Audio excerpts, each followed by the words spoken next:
What's the difference between empathy and sympathy? If you're of a certain age, then you're accustomed to sending sympathy cards. If someone you know has a loved one who dies, you attend the funeral, you bring a card. There's a whole section of sympathy cards for you to choose from, and they express feelings of sadness for and with someone. Or if you're younger, maybe you don't send cards. Maybe you've instead shared sympathy quotes through a text message with a friend when they're grieving a loss. Maybe it's a Bible verse like Psalm 34:18, "The Lord is close to the brokenhearted and saves those who are crushed in spirit." Offering sympathy is beautiful. It indicates feelings that I have around an experience that you are going through. And regardless of whether you and that person agree on all things in the rest of life, in most situations, you're able to set aside your differences and say, "I'm sorry that you're hurting right now." But if I asked you to find an empathy card or an empathy quote to send to someone, would you know where to start? Or maybe a better question is this: what situations even call us to be empathetic with one another? See, the dictionary, it defines empathy as, quote, "the action of understanding, being aware of, being sensitive to, and vicariously experiencing the feelings, thoughts, and experience of another."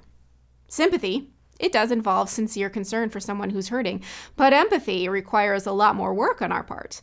It demands tapping into our imagination, to wonder about, to work to understand experiences that we have never had, that we may never have, and then to notice how those experiences have impacted someone else.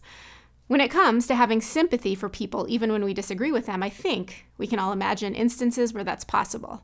But to vicariously experience the feelings, thoughts, and experience of another person who also happens to hold radically different beliefs from me, or who's taken actions that have directly hurt me or someone I love, now that is a lot more challenging.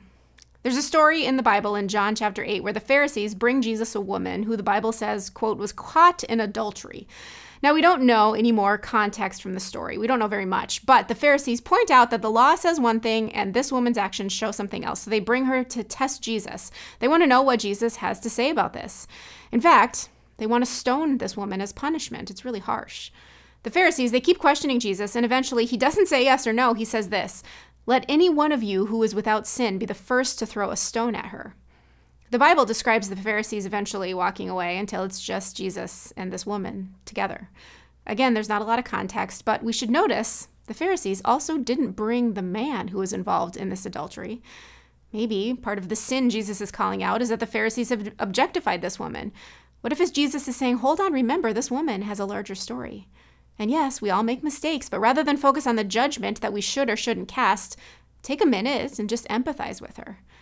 Maybe at a time when we're quick to judge, when disagreements are rampant, maybe recognizing our shared humanity and finding empathy for people is actually the most important thing we could do.